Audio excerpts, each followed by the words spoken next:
Next, mix enough drywall mud to complete the first coat. Place the mud into the hole so that the outer edges of the hole are well buttered, working the mud so that it adheres to the existing wall. It may be difficult at first to get the mud to stick because of the drywall dust, but once some moisture is worked into the dust, the mud will adhere. Now mud the outer edges of the patch as well. Place the patch into the hole.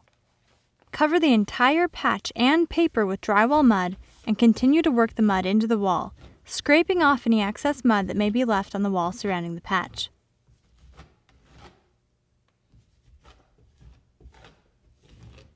Take more mud and apply it to the edges of the patch, continually working, adhering, and smoothing the patch to the wall.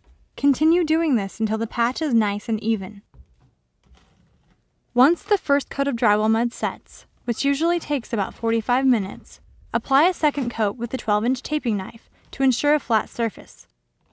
Once the second coat sets, apply a third and final coat. Even though this patch is fanned out with a 12-inch taping knife, it will leave behind an edge which will show when the patch is finished if the patch is not feathered into the existing wall. To do this, take a wet rag and thoroughly rub the entire perimeter of the patch, including the front, blending the edge of the new patch with the existing wall texture.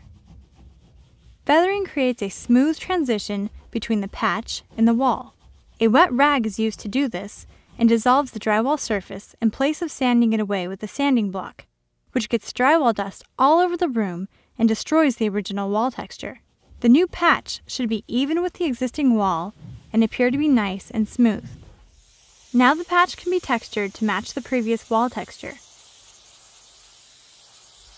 Finally, the wall needs to be primed and painted, and then the project is complete.